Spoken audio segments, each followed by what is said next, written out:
This podcast is a quest for well-being, a quest for a meaningful life through the exploration of fundamental truth. Enlightening ideas, insights on physical, mental, and spiritual health. The inspiration is love. The aspiration is to awaken new ways of thinking that can lead us to a new way of being well. Welcome to Body, Mind, and Soul Healing Conversations.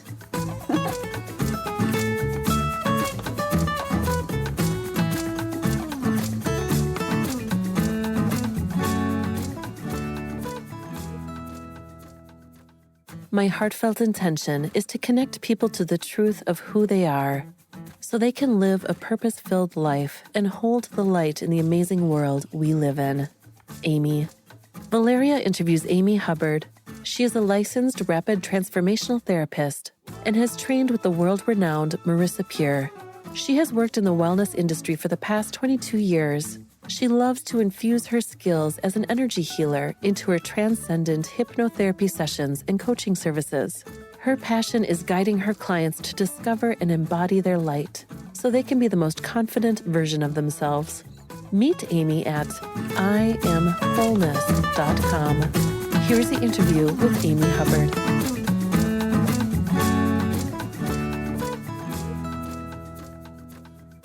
In your own words, who is Ami Hubbard? I would say that I am definitely a soul seeker, have been since as long as I can remember. I have been a person who has been on a quest for my own healing and just learning about the world and why I'm here. And I've always felt really connected to I should say I've always wanted to feel really connected to my soul, and have just always been into exploring life and what it means, what it is, why I'm here. So that's a bit about who I am. What are we looking for? Like, what is let's say, if there's a destination for the human experience, what would that be? Oh, wow. That's a great question. I feel like, I guess I'm always looking for meaning and purpose, and yet I don't always find it. Right. Right. I'm always seeking. Yes. So it never ends. That's interesting to hear. When you speak of soul seeker, I never heard it that way. A lot of my guests, when I ask that question, they say, I'm a seeker, spiritual seeker, but soul seeker, I never heard it that way. What is your idea of the soul, Ami? What is the soul to you? I feel like the soul is the infinite part of us, the immortal part of us that has been with us forever and always, and is the part that is, I say part only because I don't know how else to say it, but it's us who's always connected to source or God or whatever term that somebody likes to use for that. And it's beyond the story of Ami, or it's beyond the story of just Valeria. Like, Valeria is a part of that, Ami's a part of this, right? But it's not the whole story. The soul is all of it. The paradox, perhaps, or the contradiction, is that we are trying to find something that is not an object. So it can't be described, it can't be seen, touched, smelled. So, and that is, it's such a mystery, isn't it? Do you still see it as a mystery, Ami, all this? It's always a mystery. And it feels like whenever you learn more, it just takes you even deeper into that next level. And you could have even more questions, it never ends. Yeah. It's almost, I heard before something very interesting from, I think it was a Hindu monk, Advaita Vedanta monk. He said, I have found the answer, but I don't have the question. I love that. Yeah. No more questions, just the answer remained. So that was beautiful and kind of, I never forgot that. Yeah. So another question, open question that I have for you is, from your perspective, what is the authentic self?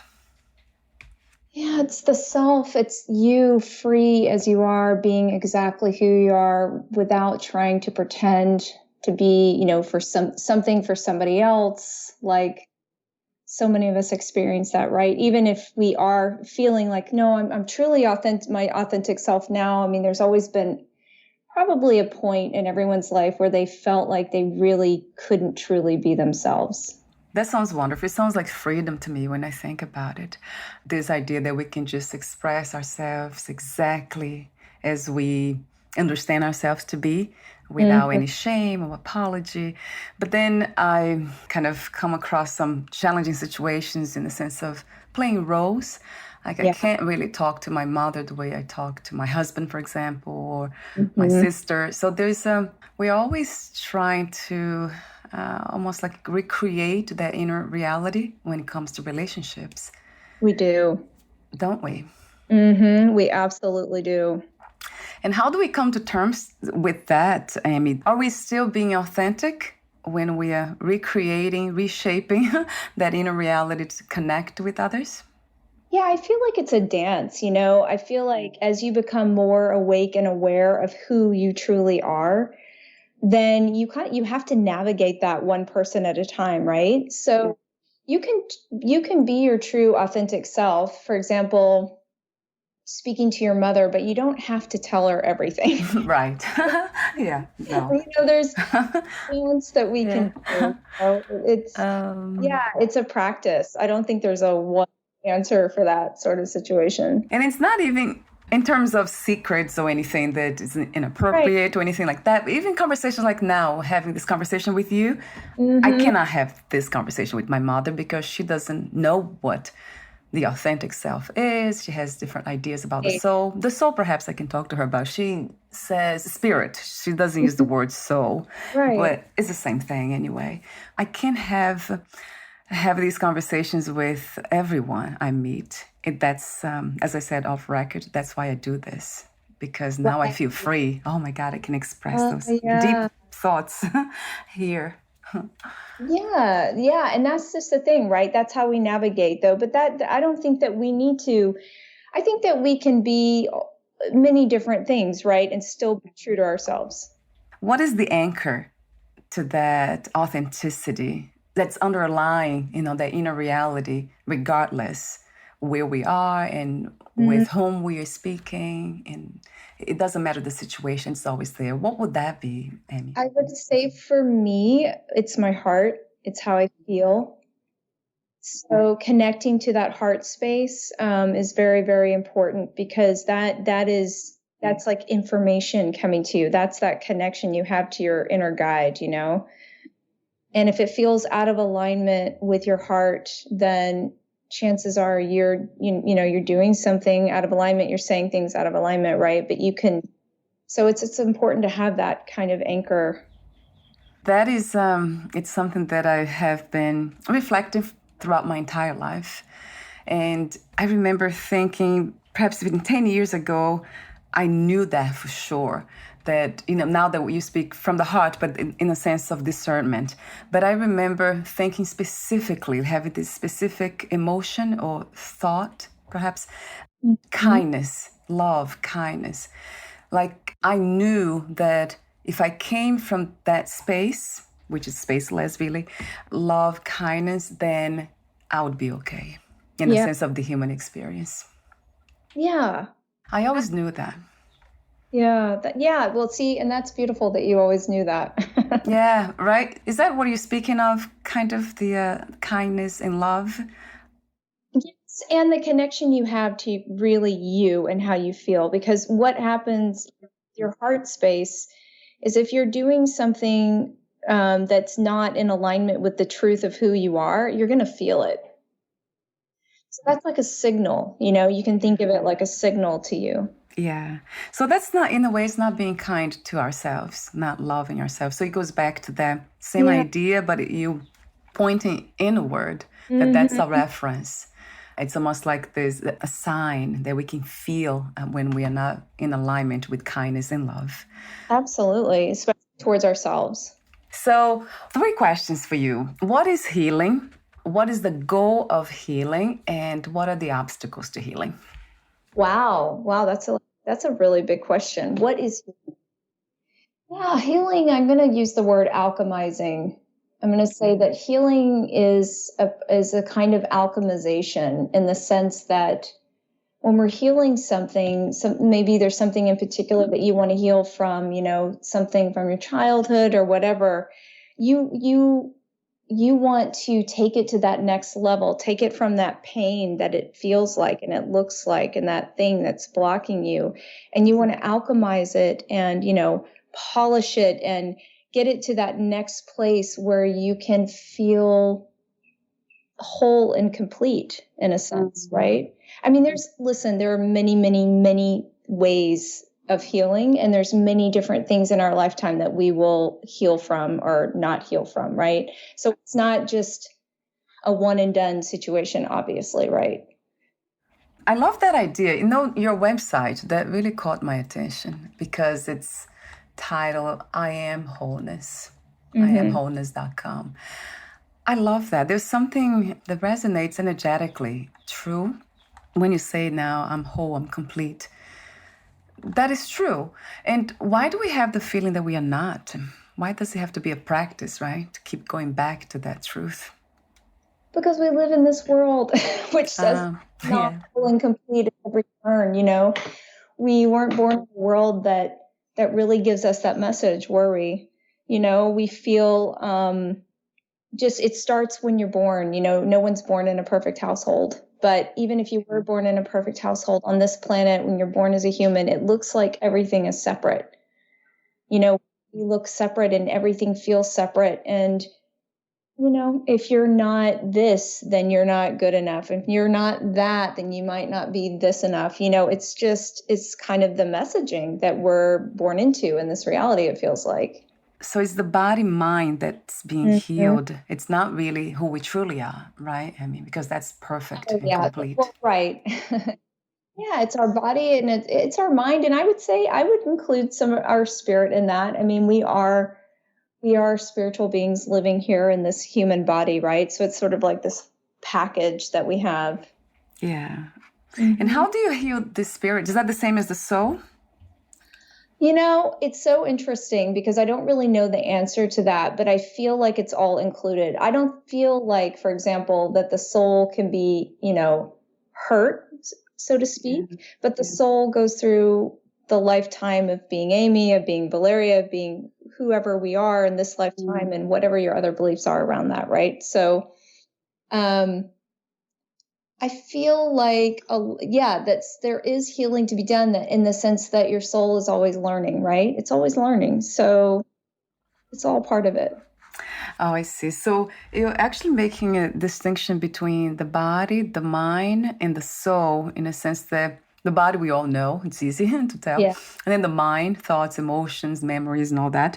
And then you have the subtle body, I would call it, the soul, it still feels like it's the mind, but it's not, right, Amy? It's not the mind. The mind is, I feel like the mind is a tool that we use while we're here.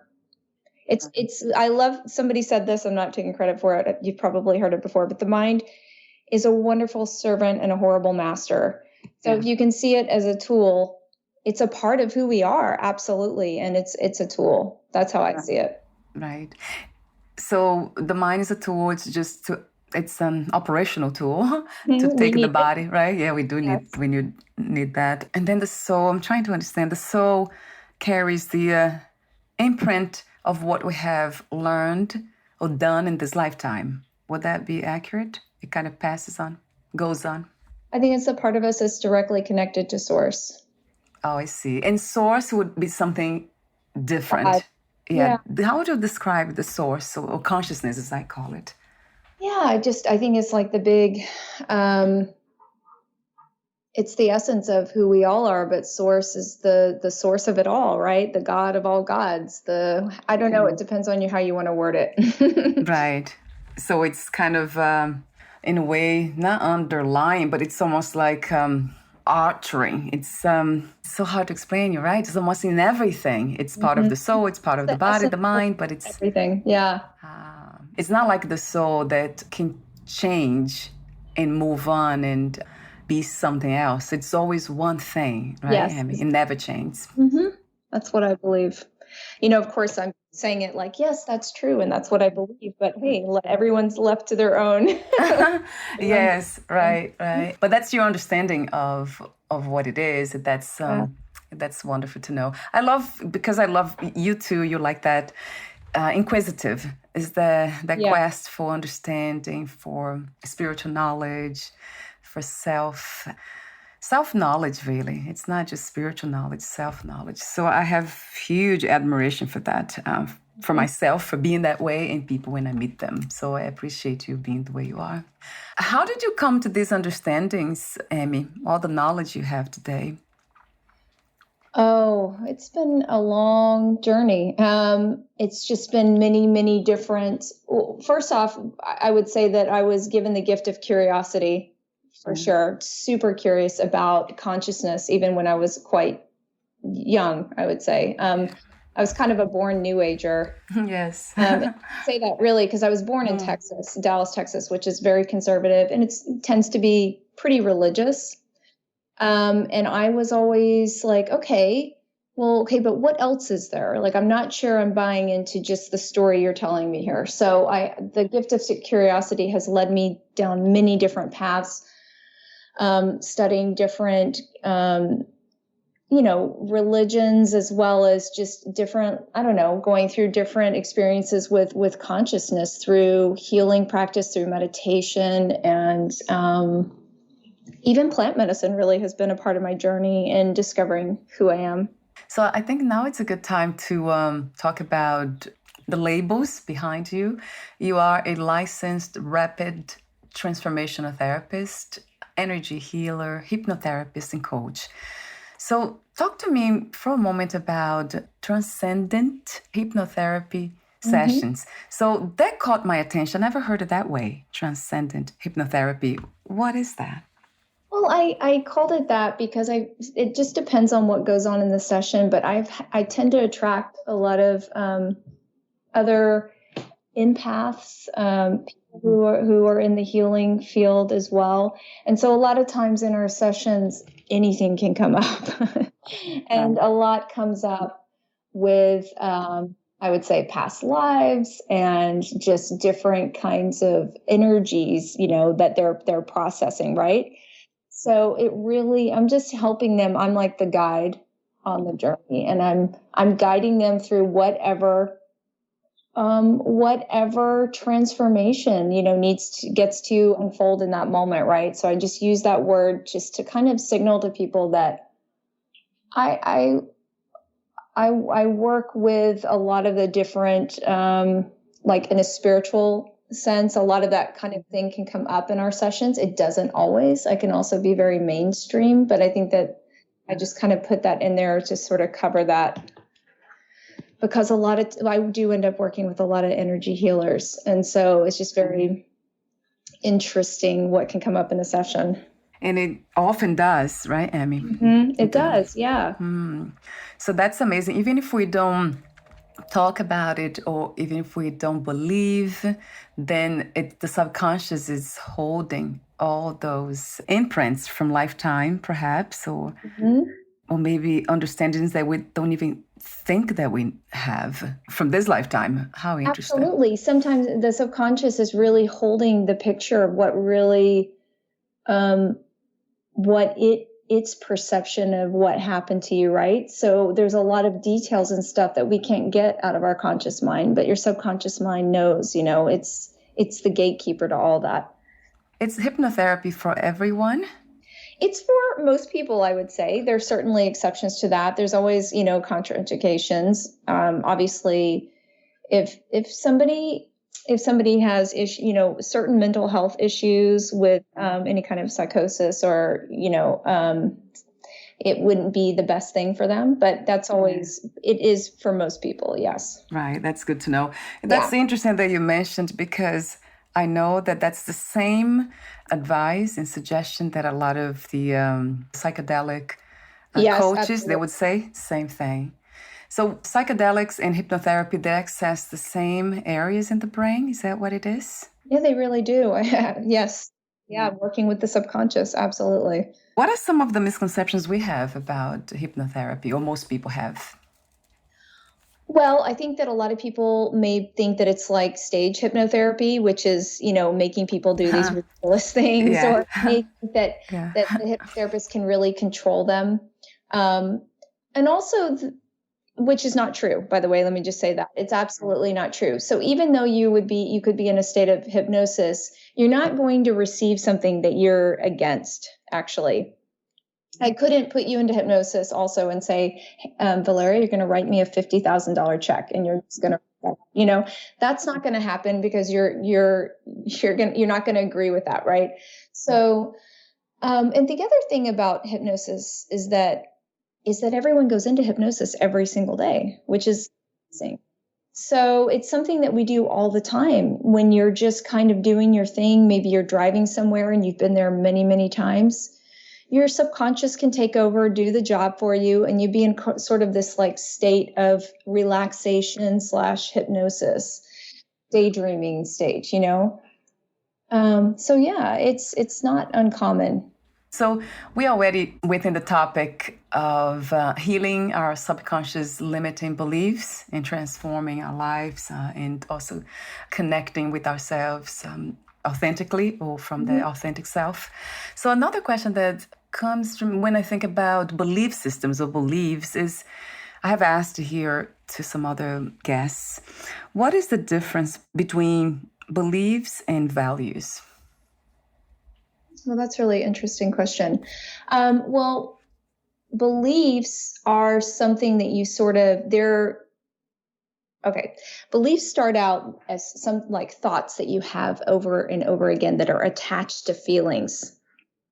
And it's through our beliefs that we live our life, right? We live our life through our beliefs, believing, for example, if you believe that you're awesome, that you are this amazing person, then you go out in the world and you act like that, right? You show up like that. And because you think you're awesome, you're able to recognize that in other people and so forth, right? It creates this sort of amazing life for you. Yeah.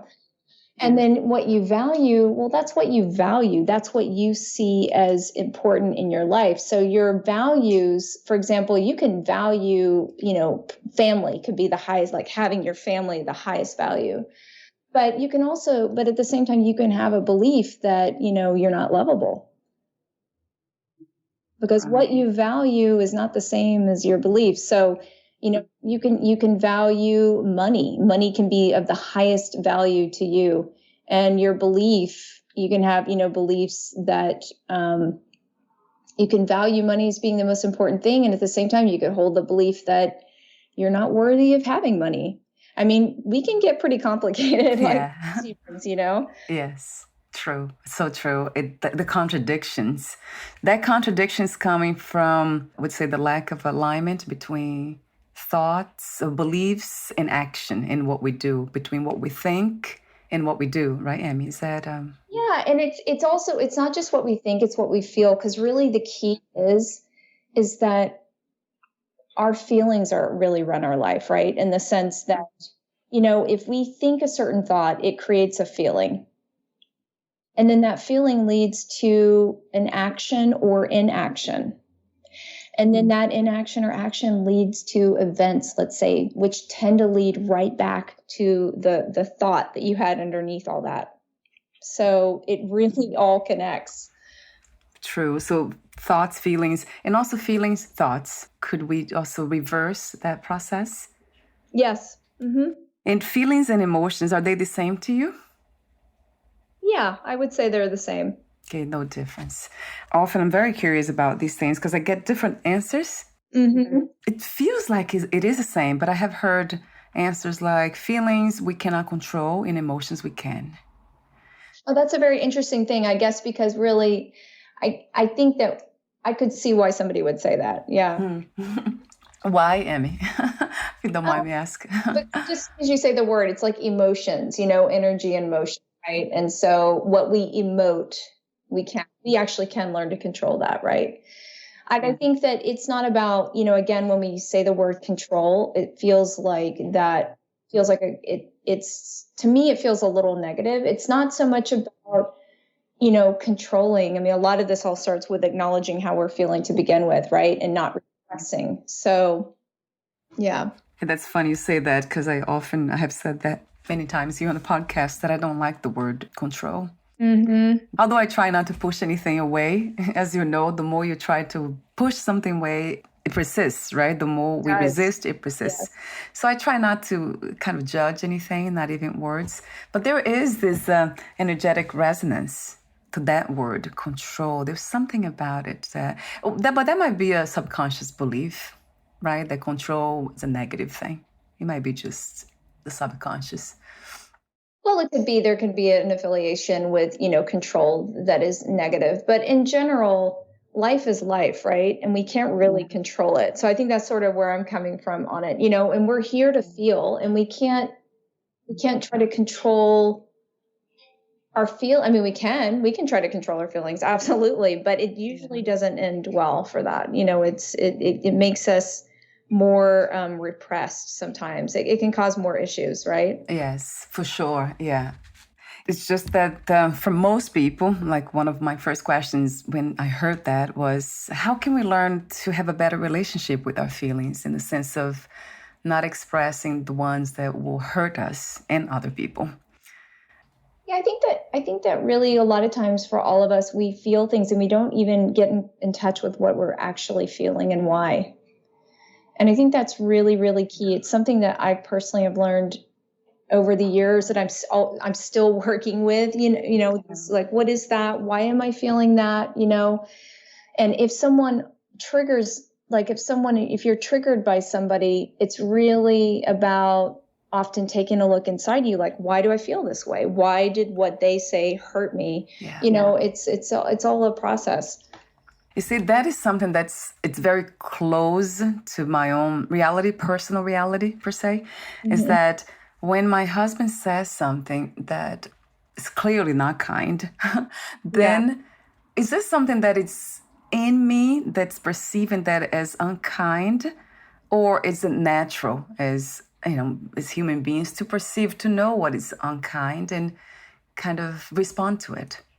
So it's a very interesting thing, just bringing up that example. For example, maybe, I'm not saying this is the way it is, but maybe you have a pattern from when you were very young that has always been there, that, and I'm just making this up, that you speak your truth, right? That when you speak your truth, that, you get shut down.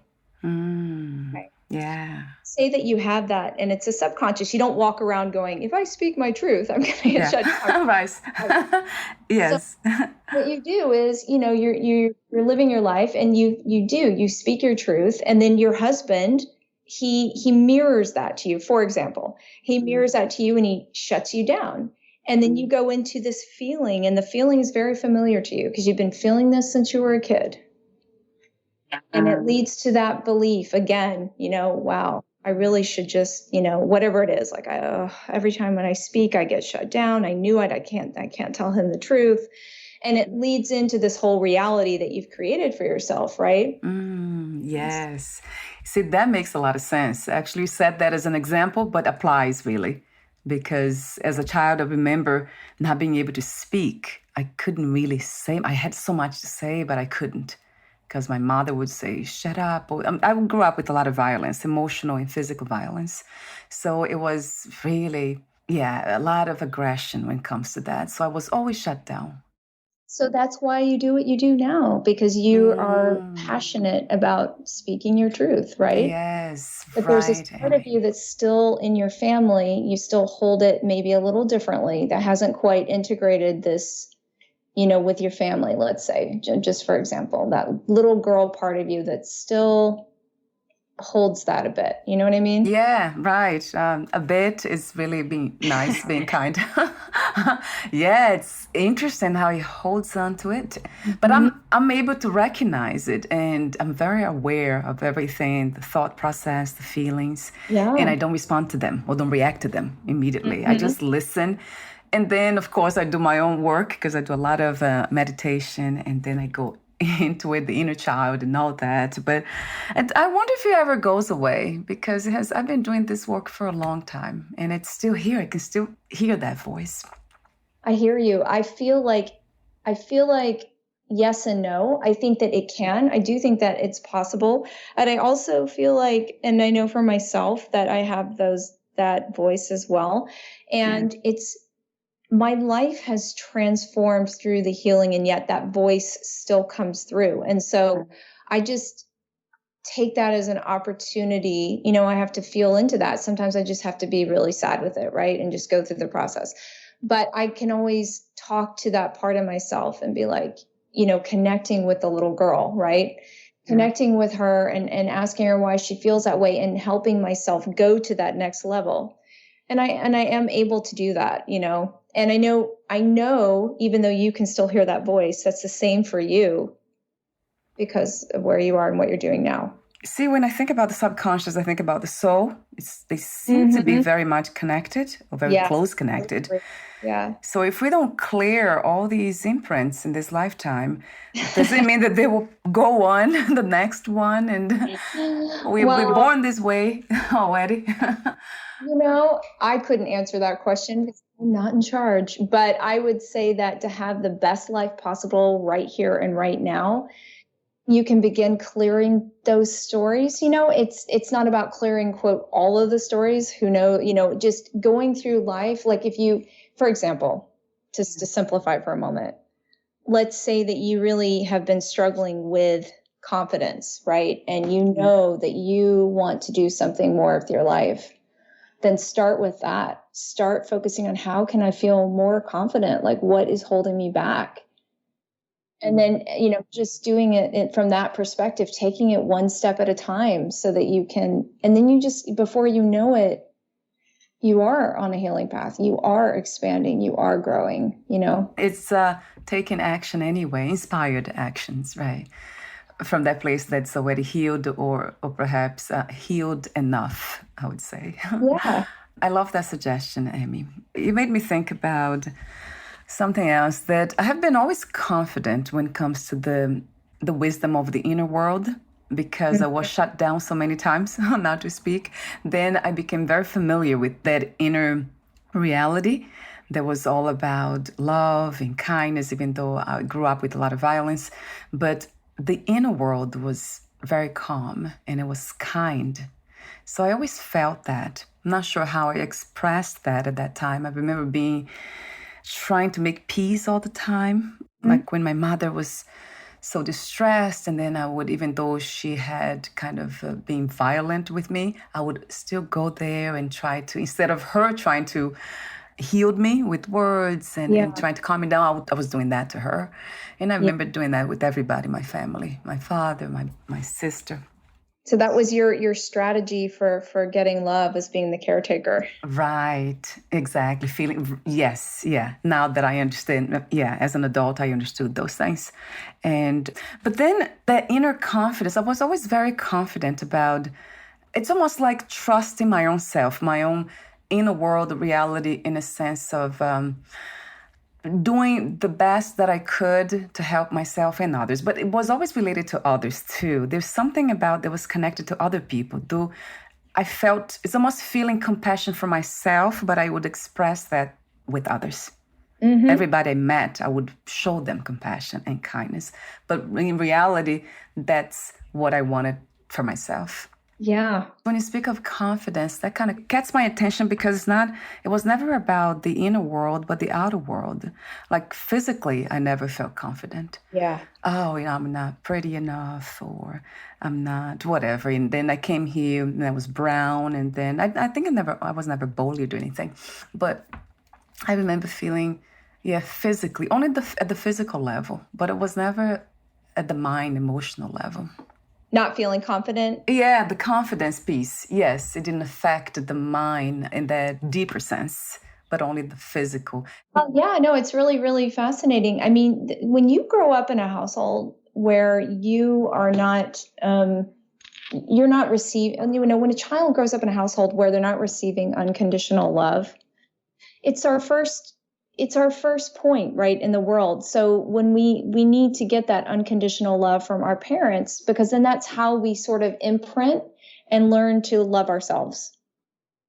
And so for you, what you're saying here, what I hear you saying is you know, and kind of it was very violent. It was, you were getting, it wasn't unconditional love. And so you didn't learn how to imprint on that unconditional love for yourself, right?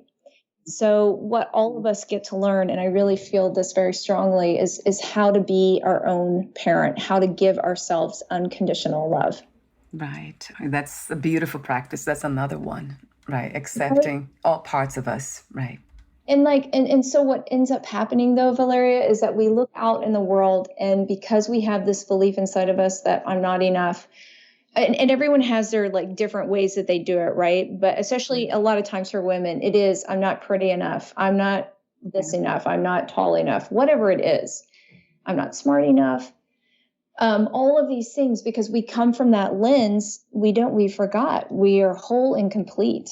And we did not know that because we weren't given that message, right? So we look outside, and then we start to find ways to make us, you know, externally look better or whatever, all the things to try to fix us.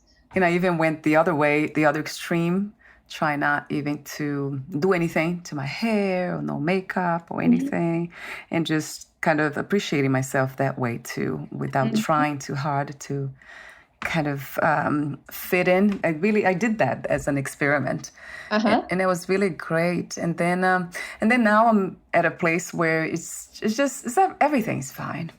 Everything, right. I accept everything. Makeup, no makeup, good hair, bad hair, it's okay. Yeah. So it feels much more peaceful now. Thank God, right? It's the gift that we can give ourselves, you know, through life. You know, that's to all the healing work that you've done, right? And also just with the wisdom of living life. It really pays off. Yeah, the commitment to healing pays off in a sense of peace. So I can see that now. Yeah. Thank you for making those comments, Ami. And perhaps I talked too much about the subject. And I do wanted to ask you a question about your own healing journey through hypnosis. We talked briefly off record. I would love to hear, how was it? What did you heal through hypnosis? Well, by the way, I do want to make one more comment about the body, how deeply intertwined your subconscious mind is with your body. And so I just wanted to say that to you, that when you're healing in the subconscious, you know, realm, we'll call it, you're not just working with the mind, you're working with your body as well. You know, all that. So for myself, and when I discovered, so I actually, it's funny, I received hypnosis a few, like years ago. And I worked on, the first time I went and did hypnotherapy was because I kept dating all the wrong guys, and it was like so bad. So I worked on that. I really focused on like getting myself on the straight and narrow, as you say, like, why am I doing this to myself? And it really did help me a ton. But I came to hypnosis years later again, and this time I was receiving a lot of hypnotherapy around confidence and self-esteem to move forward, because I was at this place in my life where I really was like, okay, I want to do something different. You know, I want to do something. I want to expand and grow. And I really just didn't know what to do. I had no idea. And I would never allow myself, because I was like, no, you can't. You got to stay where you are, you know. So the work, I came across rapid transformational therapy, and I started to really dive into that, all those beliefs and the root causes around why I just didn't want to share my voice, you know, all my confidence. Anyway, in that process, that's when I was like, oh, this is amazing, because it changed so much of how I felt about myself. I felt so excited, and I thought, you know, I really want to help other people feel this way. And so that's how I actually got into becoming a rapid transformational therapist and a hypnotherapist. So that's a beautiful place to come from. Your own experience, you know it works, and then you pass that on to others. I love when I hear that. Yeah. That is not something that you learned and then you practicing on others. It's something that you have gone through yourself. So something else that caught my attention. You sent me a piece that it reads, I tend to attract and work with a lot of women who are extremely empathic and Mm-hmm. have issues related to lack of confidence. So Yeah. I was when we talked about confidence just earlier. Is there a connection between empathy and confidence? It's very interesting. I don't know exactly what that connection is. I think what that has to do with is because I've been in the field of healing for so long, I do just tend to attract empaths who also are in the field of, healing, or they know they should be and they're not yet, they want to move in that direction, right? So, but with with these empaths, it has a lot to do, their confidence has a lot to do with putting their voice out there and being heard. So, and that's just a lot of what I've worked with. I'm not sure if there is a connection between being empathic and confidence, but there is a connection between being empathic and knowing that, owning that reality, and expressing that reality. Yeah, expressing it. Yeah. And they're just a need. A lot of them really have no confidence in that. So, Yeah. yeah. Wow. That's a gift, isn't it? It's a beautiful gift Mm-hmm. to be empathic. And of course, it comes with challenges. It comes with a price. It doesn't it? Yeah. It does come with a price because a lot of us who you're born, you're really super sensitive. There's no word. This word empathic came along, empath was like something that people started talking about just a few years ago. But I still get clients like, oh, that's what it is. And it's nice to just put a word to it because especially when you're little and you're having the experience of being super sensitive and you're feeling all these feelings, that may not even be yours. It can be very confusing. And it's not like your mom or dad is going to come to you and be like, this is why you're not, you know what I mean? And it can be very overwhelming and challenging. For those who probably have not heard this idea before, that being empathic, it's being sensitive enough to almost absorb energies from around us. Mm-hmm. And then we ended up kind of not knowing why we are feeling the way we are, because we are actually, right? It's a compound kind of energy. We're just having layers of different energies around our own energy. So do you work with them in a sense of making a, let's say, not separation, I don't like to separate anything, but making a distinction between their own energies and other people's energy?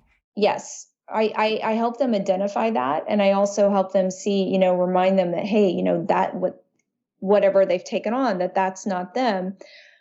But also I help them see that it really is a gift and how to use it. Because just because you can feel other people's feelings or you can, feel the energy doesn't mean you have to take it on. Doesn't mean you have to own it. Doesn't ever have to come live with you. So that's a lot of what I work with is, teaching them how to not do that. I've gotten so much better with it over the years. I still have to remind myself occasionally for sure, but I've gotten so much better with it over the years myself. Like you can be like a weather balloon. You don't have to take it on. You can just dip in, assess, feel, and that's the gift, right? You can really get a sense of what's going on. Yeah.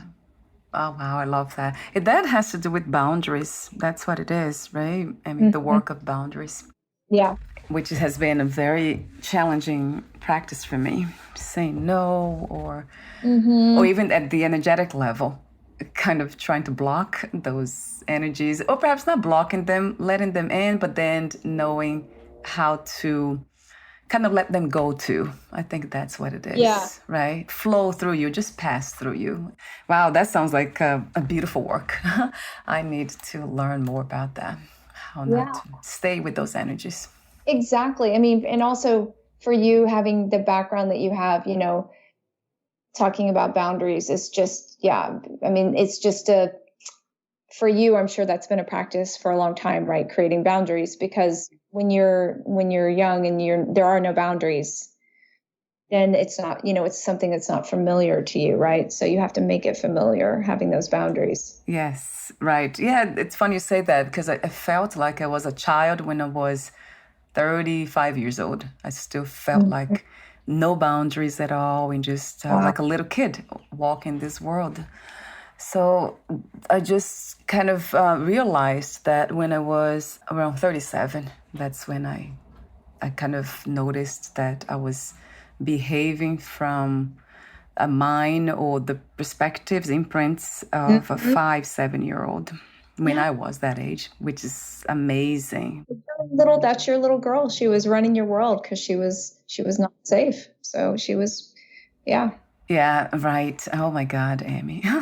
It's now when I think about it, it's just it seems like she's still innocent, but wise at the same time. So that made and she feels safer. That's why too. You've worked so much, you've done so much work that she feels so much safer. So she doesn't have to be the loudest voice, When they're not safe is when they get really loud and they control.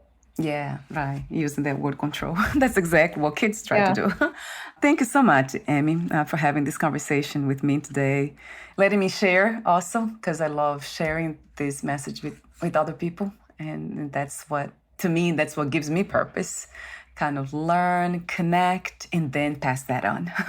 That's my purpose. And speaking of purpose, I have some ending questions for you that include that question. But before that, would you like to add anything else that you left unsaid? I don't think so. I think we covered so much, I'm really, thank you so much for having me here. I love having these conversations. Oh my God, thank you. Are you open to new clients at the moment, Amy? Yes, I am actually. People can just visit my website. Oh yeah, your beautiful website. IamWholeness.com. How can I forget that? I don't have it in front of me, but I can never forget because it sounds like a mantra, like an affirmation. A mantra, really. It's a spiritual truth. Yeah. I love that. So thank you so much for being you. Thank you. And the ending questions, let me see. Yeah, I'll ask that question about purpose and then another one. How do we know when we are living our purpose? What are the signs?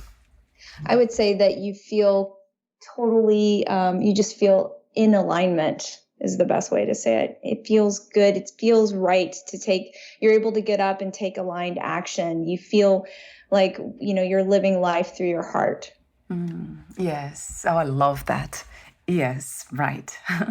And then my last question is, at this time, what is the world's greatest need? Oh, wow. Well, I guess the greatest need of the world, I would say each one of us is to wake up and remember that we are whole and complete. Beautiful. Thank you so much again, Amy, for your presence, for what you do, the way you communicate, your beautiful truth.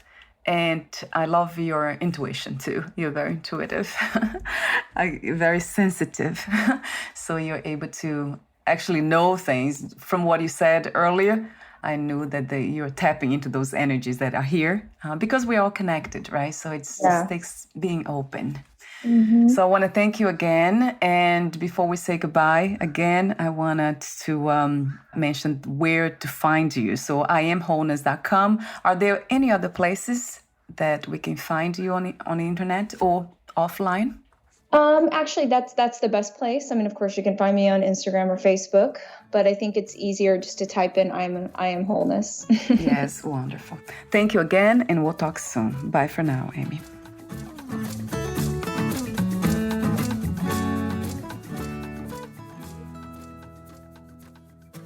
Thank you for listening. To learn more about Ami Hubbard and her work, please visit IamWholeness.com.